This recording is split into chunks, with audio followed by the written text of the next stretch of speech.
Hello and welcome to yet another episode of the Ethical AI Series with my humble self, Wale Ameen. On this episode, we are going to be looking at beyond the firewall, trust, threats, and intelligence systems. Right now, AI is transforming cybersecurity, creating new opportunities for defense, while simultaneously enabling more sophisticated threats. This conversation explores, how intelligence systems are changing the nature of cyber risk and what organizations must do to build trust in an increasingly automated world.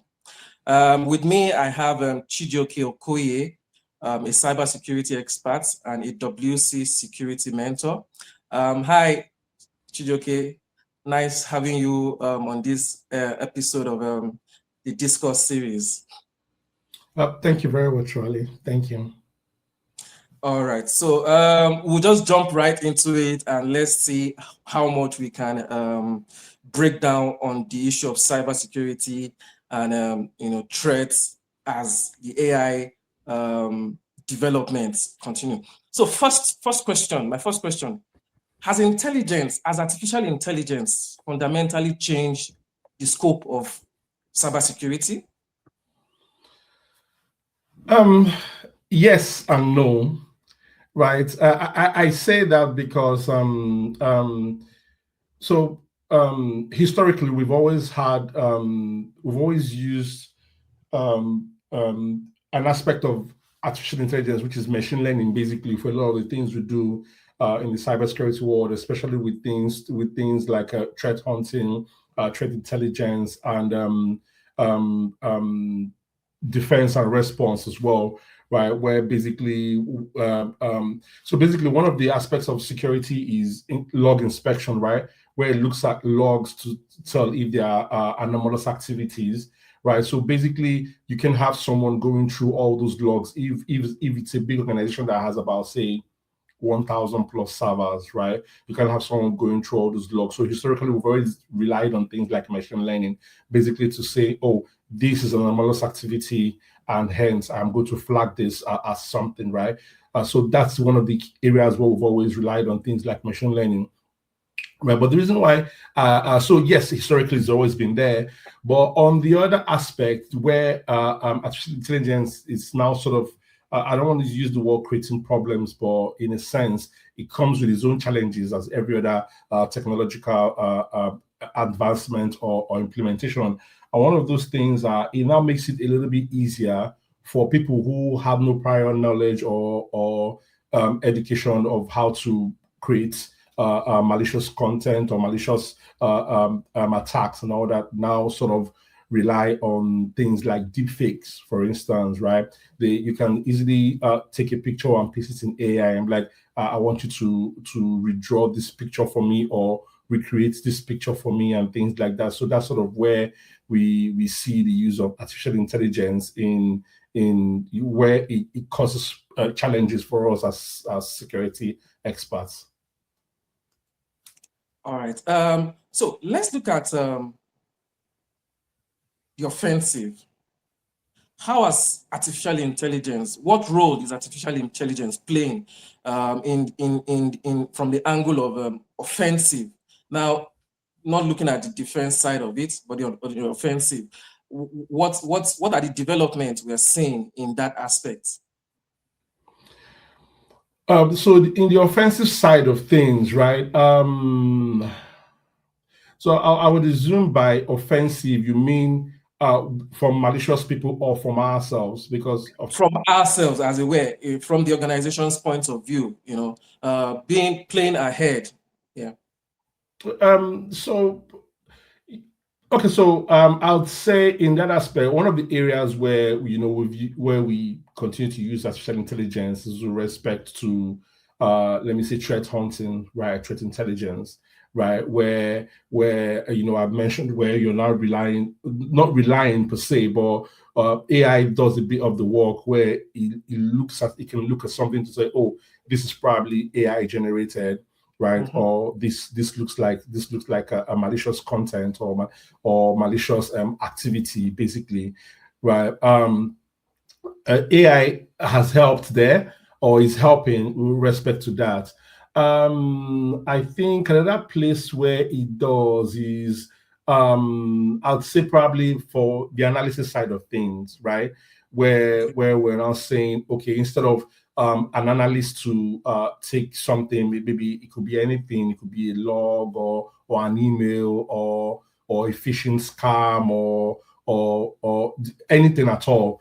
So AI sometimes can be trained to be able to identify those things way faster, right, than a human eye can actually peruse and go through some of those logs or emails and the likes, right? And also, but this is not kind of offensive. This is also more like on the defensive side, where AI sometimes can also help you with things like content filtering, where it basically looks at emails that are coming to the organization to say, oh, this is probably spam, or this is a malicious email, and then just helps us to route it to so that it doesn't hit the inbox or the mailbox of regular users. So I think those are part of the parts where AI is playing a nice role when it comes to offensive security. Yeah, nice. I like the fact that you mentioned faster, looking at the speed at how much these things can be detected, which I think is one of the core positives of AI, where you're able to detect issues faster, faster than what a human eye, would detect. All right, so Yeah. let's move on. Sorry, before you continue, I must put a caveat there, right? Just like in every other aspect, artificial intelligence is not always accurate, right? Mhm. So they can also generate false positives, right? In as much as they can also identify true positives. So, but that is where sometimes the human aspect still comes in, where when it generates, no matter the kind of alert it generates, we as humans still need to look at it, right, and ensure that that thing is a true positive before we actually act on it. But in most cases, or in some cases, it can also generate false. This is basically to say AI is not perfect, right? But yeah, it helps if that's in that context. So yeah. All right. Thank you for that. My next question is going to be this. So what are the new risks that intelligence systems now pose or has now introduced into the world of, both on the individual front and, for organizations also? What are these new threats, that we've seen that has, emerged so far? One of the things that quickly comes to mind is shadow AI, right? What we now call shadow AI, basically, right? Where a lot of organizations are saying, oh, because of a lot of things, right? One, the sometimes inaccurate responses that these AI agents give. That is one. Some organizations might say, oh, we don't want to rely on this, or we don't want our staff members to use this particular AI agent, right? Sometimes they might have one that is their go-to agent, but then it has to be approved by management and then used. So oftentimes when it's not approved by management and you still staff members or employees using it, that's what we now refer to as shadow AI, right? And there are surveys have been done, research has been done to show that shadow AI is now a thing, right? So a lot of people are now beginning to bypass systems where they've said, "Oh, don't use this for XYZ." Another threat again is so we've seen where people, not for malicious intent, but because they don't know, right? Oftentimes paste sensitive data into the chat agent or into the chat bots, where they come and they say, "Oh, maybe help me summarize this meeting." Right? It might be a sensitive meeting, it might be a meeting of of the board of directors, but maybe a secretary has taken that note and has asked AI to break it down for him or her, right? Or we've also seen cases where people paste things like proprietary codes, right, or things that basically are supposed to be termed company internal, right, into those chat agents. I gave a talk in Besides etc. a couple of months ago where it focused on basically shadow AI and some of the things that people are now, also how organizations are now trying to get ahead of shadow AI. And one of the things we still see people do are paste these things into, and once you've pasted those things into the browsers, that is up to the point where the organization or that individual still has control of that data. But the instant you click send, you don't know where those data is going to, where it's being processed, who has access to it, how long it's being kept for, and the likes, right? So that is oftentimes why we so there's a talk of probably the AI companies using it to train their data and use it to better it and all and stuff like that. But yeah, it's pertinent that we know that we have little or no control, right? What happens to that data if it has been pasted in a chatbot? Also, it might contain, like I said, might contain sensitive data, personally identifiable information, critical data, proprietary codes that are termed company internal. So yeah. Yeah, thank you for going into these areas, because these are things that are very topical these days. Um, Imputing, like you said, proprietary details, documents, personal details, organizational, details, proprietary codes, and all of that, into this browser. And with the fact that, as you've mentioned, and as we know now that, these details, once it leaves your personal system, you literally have no control over it, and which the AI companies themselves, major they have it in their disclosures where it said that the data belongs to them and not you anymore. So looking at it from that angle, what do you think organizations should, what frameworks, what guidelines do you think organizations should have in place, in order to mitigate this? Because, what do you think organizations should do in essence, to safeguard their personal, organizational, information from, Yeah. becoming Yeah. another detail in the large pool of, data sets running Yeah. around. Yeah, big data basically. Mm. Yeah, there are tons of things, right? And a lot of organizations, huge respect to some of them are already getting ahead of these things, right? And some of them are, so they are listed in several formats or in different ways that this can be done. One of these, well, I'll start with training, right? Employee awareness and training. You need to let your employees know that there is a way to use artificial intelligence ethically, right? Maybe sometimes you can redact some of those information if you must do without using the AI, right? You probably need to redact some of the information and be sure it's redacted before you paste it there, right? So they need to know that, oh, if I can't do without AI, then I need to go through that information that I'm about to paste and ensure that there are no things there like people's names or age or address or health records and the likes. Also, payment details, usernames and passwords, and basically, right. So that's that with respect to training. You need to also create awareness, like I said, as awareness and training.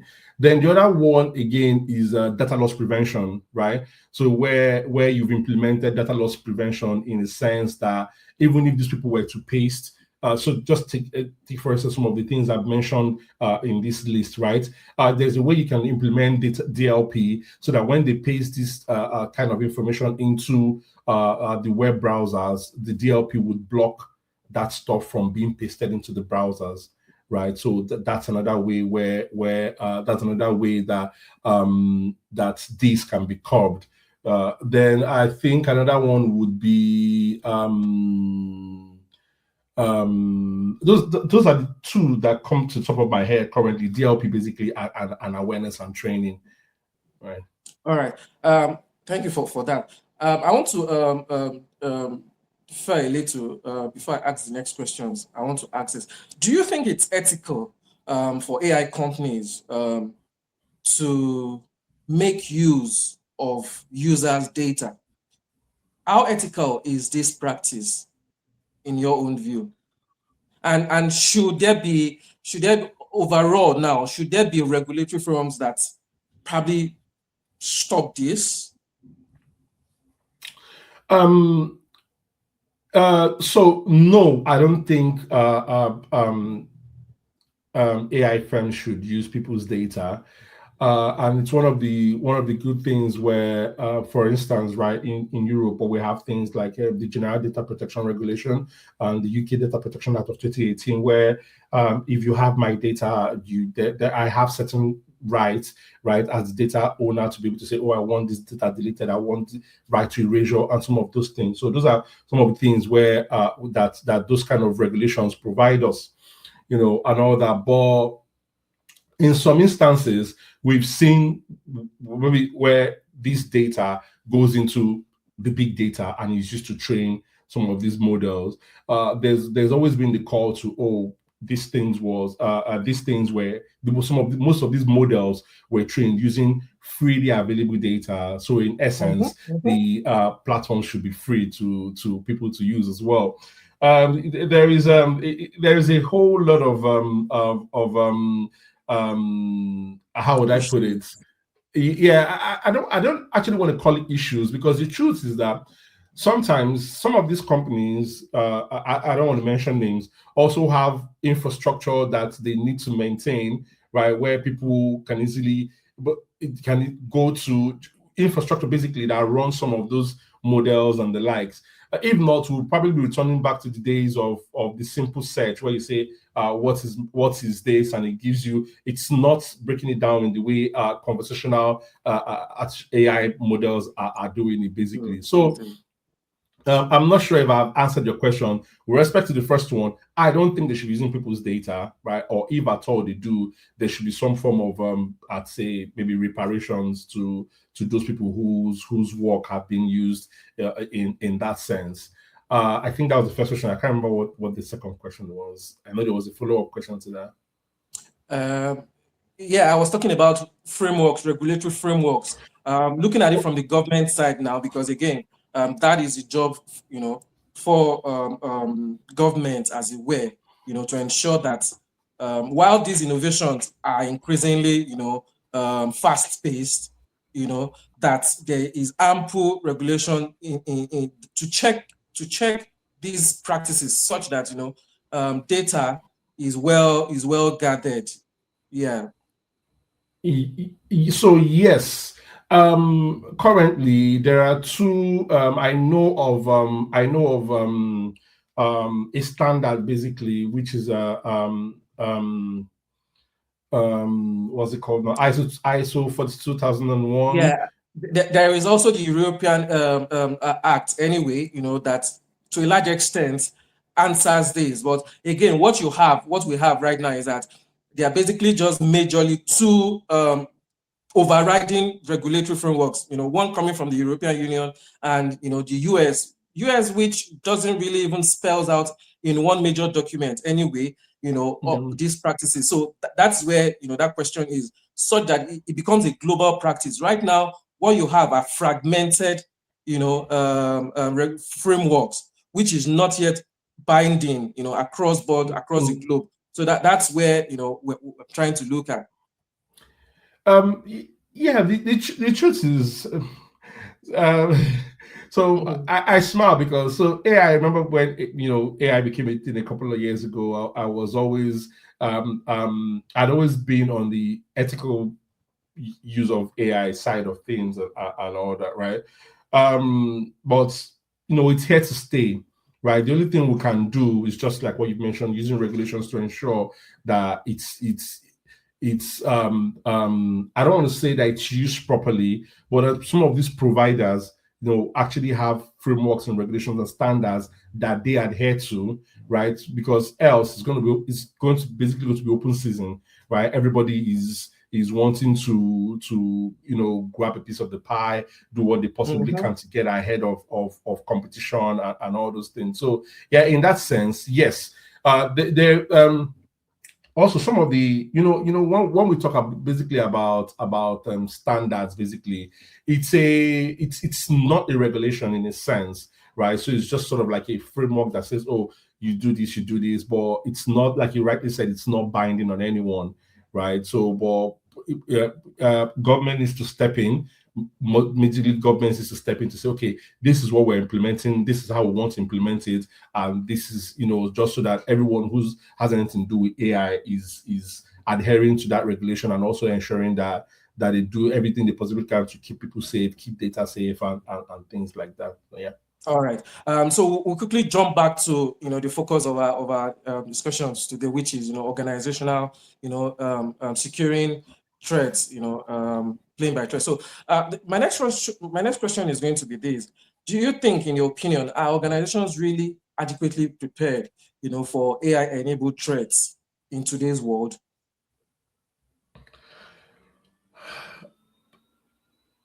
Simple response to that is no. A serious response to that is no, because um um so oftentimes I say this, right? Even in the security world, oftentimes we're a little bit how would I put it? We not that we wait, but oftentimes we actually, well, the word is wait, right? But we sort of like wait for to see where the new attack vector is coming from It's coming before we from. go and plug it, or before we respond to that, right? Mm, No one stays and just says, oh, AI is a beautiful tool, right? It does, it helps, reduce length of time you spend doing certain things.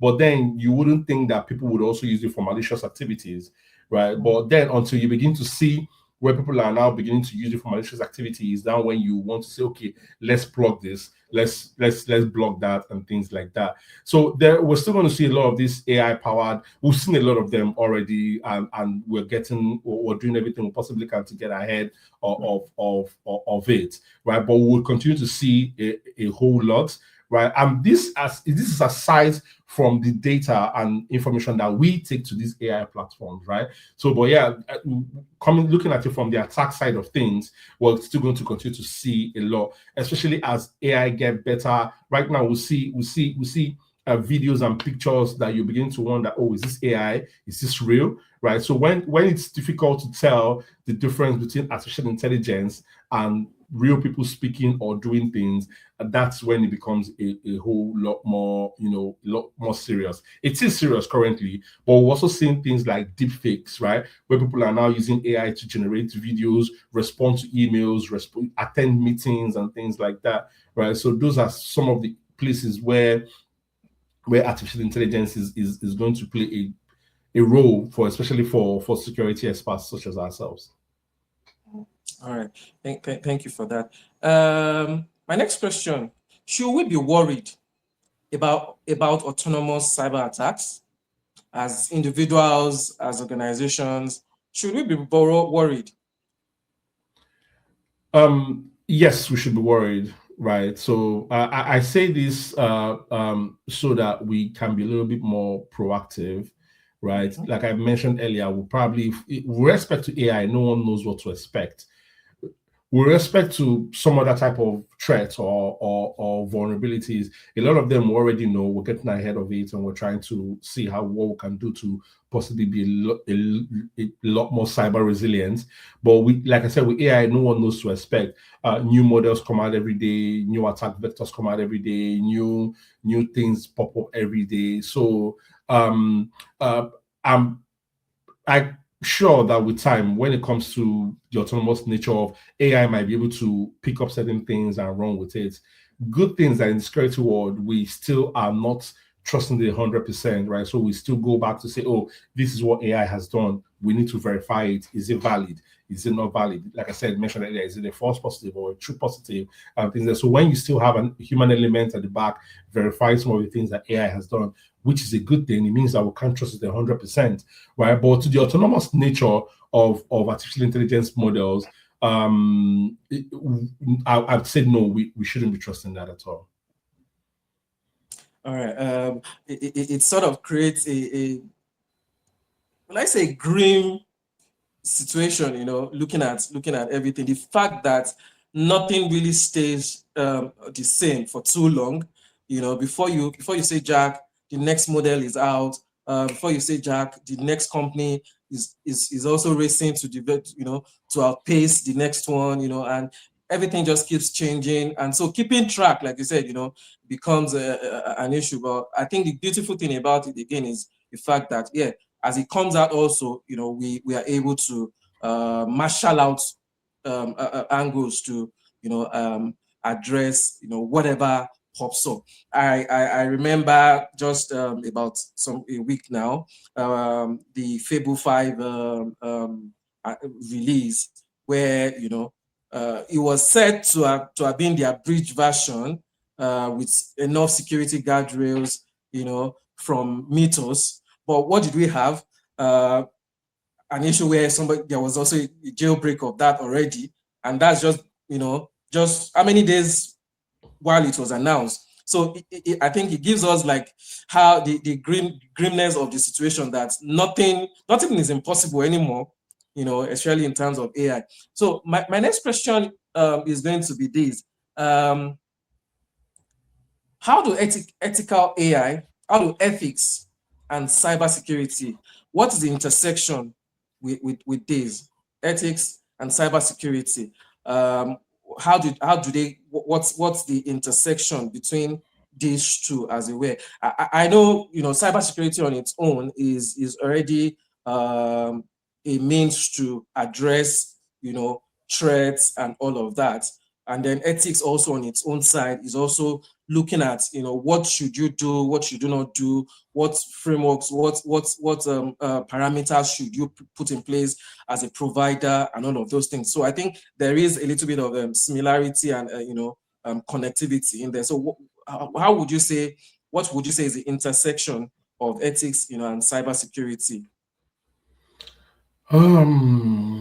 Well, if we talk about ethics, like we mentioned earlier, is use when you use it the right way, the way it's supposed to be used, right, without malicious intent or activities and all that, right?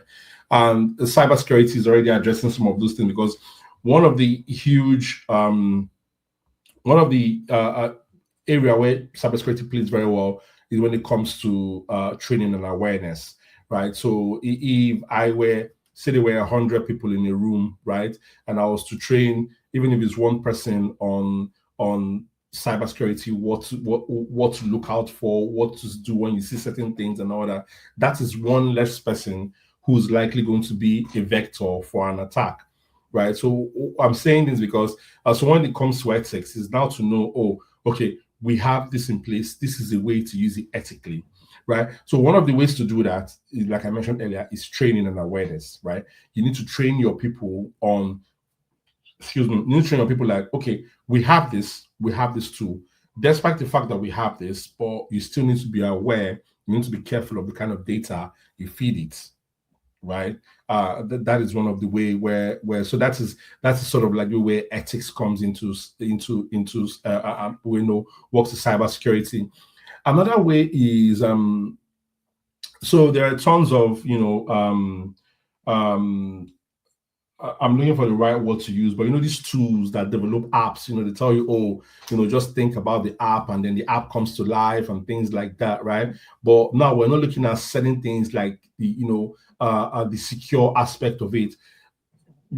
Now in cybersecurity, we have something we call DevSecOps, basically, right? Where security is now infused into the software development lifecycle, basically, right? So you're looking at, say, okay, if I'm developing the software, it needs to have this kind of, maybe say it needs to have password complexity, for instance. It needs to be behind the firewall. So there are certain things that we look at, basically say, okay, this is what makes an application secure in a sense, especially if the application is going to process people's data, such as payment details or their personal information and things like that. So we need to know at what point, right, are those app development artificial intelligence platforms ethical enough to say, okay, if I'm giving you a response based on, if you come and say, oh, you want an app that dances, right? If that app is going to collect XYZ information, that artificial intelligence model needs to go away and create it so that it is secure in a sense, even if you're going to ship it from that platform, right? Because the person who's developing it probably has no maybe prior knowledge of development in a sense, talk less of having security or cybersecurity knowledge in that light. So it is pertinent that these platforms, that security is embedded right at the point where these applications are being created. Can I think of any other ethical way? I think I'll go with these two for now. I think those are two that I want to touch on. Yeah, I especially like you mentioning the place of the new generation app makers, as I would call them. You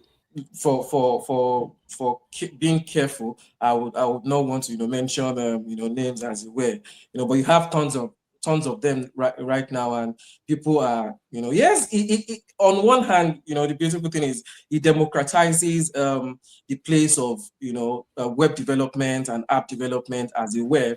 But like you've just mentioned now, we don't now necessarily now look at the security side of it.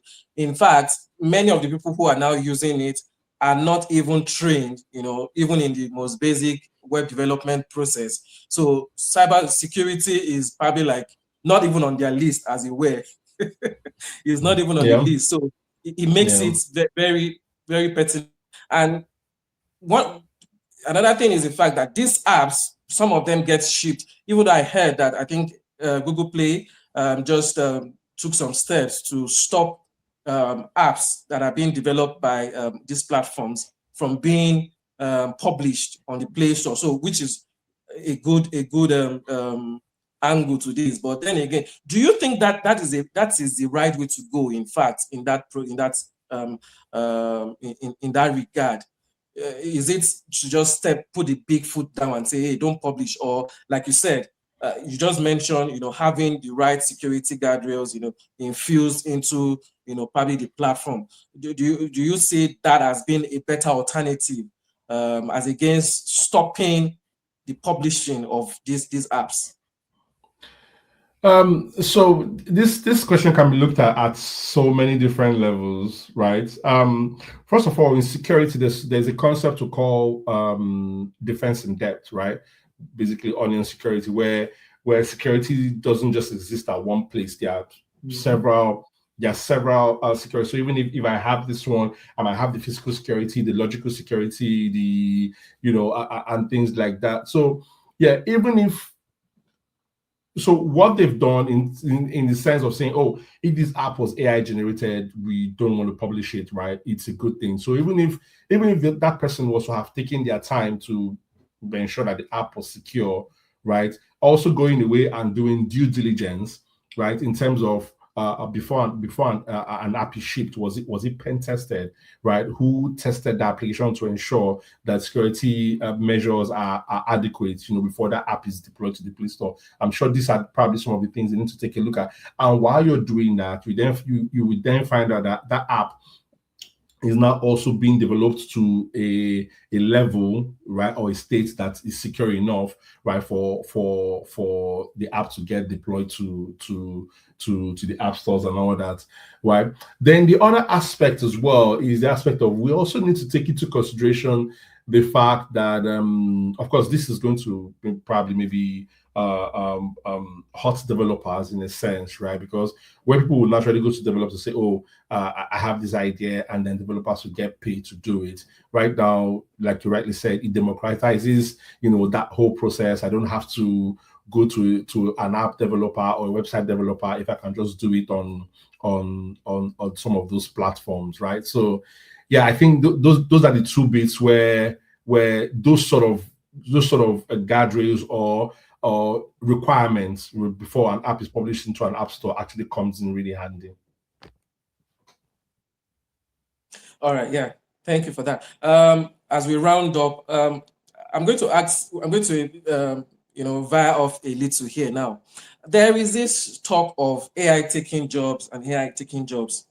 I have personally, in forums where I've spoken, I've been very vehement on the fact that AI isn't going to take anybody's job.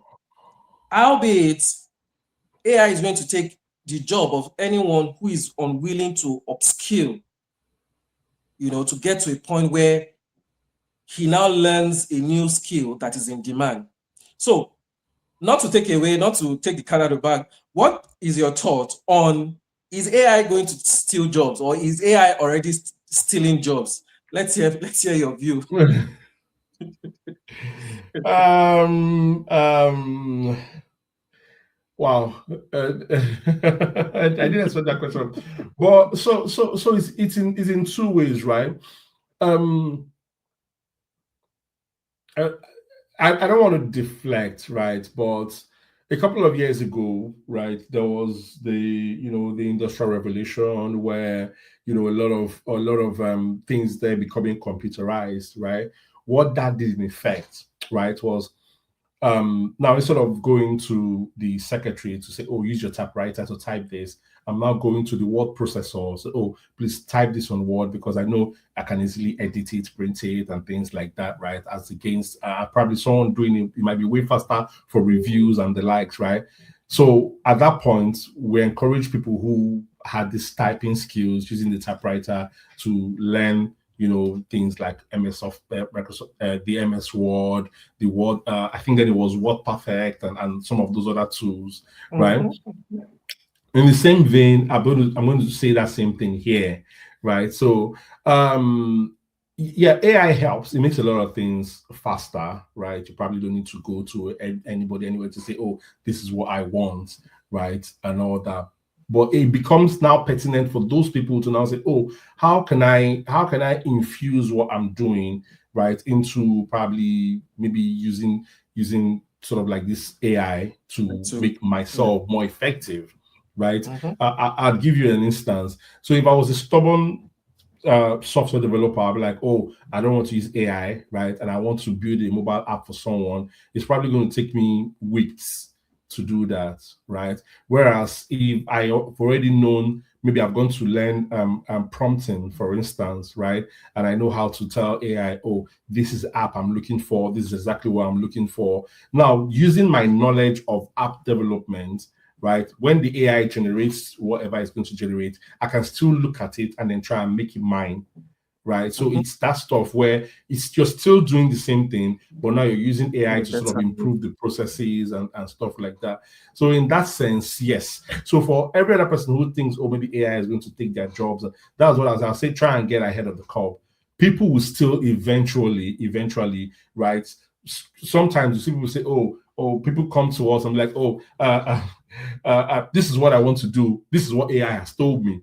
AI might not always be very accurate. I was talking to a friend a couple of weeks ago who resumed a job somewhere, and he was supposed to have a meeting with one of the senior management, right? And then the guy came into the meeting and started reading out a lot of things. Oh, have you implemented this? Do you have a security program? What SIM tool are we using? And stuff like that. And he was like, "Oh, sorry, I'm a little confused. Are you a cybersecurity expert?" And the guy was like, "Oh no, it's AI that is giving me all these questions I'm asking you, right?" So, but the guy that has explained to him that, "Oh no, these things take time. There's a process to it, and stuff like that." So yeah, so AI might be able to say, oh, this is where I think you should go to. It's now left for you as a person to say, oh, this is how I think I can fine tune this and make it better. So, in a sense, yes, in a sense, no. You probably need to just, also upskill yourself, right? Get ahead of what people, it might still be in the same thing that you're doing, but now you're using AI just to make it a little better, right? So, that's my input with respect to that. Yeah, thank you so much, Chijioke, for your time. It's been an incisive session. It's been an engaging one. Talking about cybersecurity, how organizations, can ensure that they are adequately prepped up, adequately, safeguarded, and then having the right frameworks to ensure that there is the security is top notch, and all of the things, all of the habits that we need to, inculcate in ourselves, in order to use AI the right way. It's been such an interesting time with you. Interestingly, we've overshot our time, but it goes to show how deep. And again, we also veered off in the place of asking the question: is AI going to take our job? And I love your submission. Partly here, partly there. just about balancing it and, upskilling and being ahead of the game. Thank you so very much. It's been a nice time having you. And to my viewers, it's been another edition of the Ethical AI series with Wale Ameen. Other episodes are going to be on our YouTube channel and via our social handles. Do very well to check them up. We still have a whole lot of other topics in the space of ethical AI. And as we know, because as we know again, this is something that is continuously developing. This is a development that we are interested in. We are all actors in it. Whether we like it or not, we are all very much participating actors. And so it behoves on us to get ahead, get on board and, just know what is the next thing to do, both from the individual angle and also as members of the society and also of organizations. My name is Wale Ameen once again, and I'll be signing out. Thank you very much, Chijioke. Bye-bye for now. Thank you. Take care.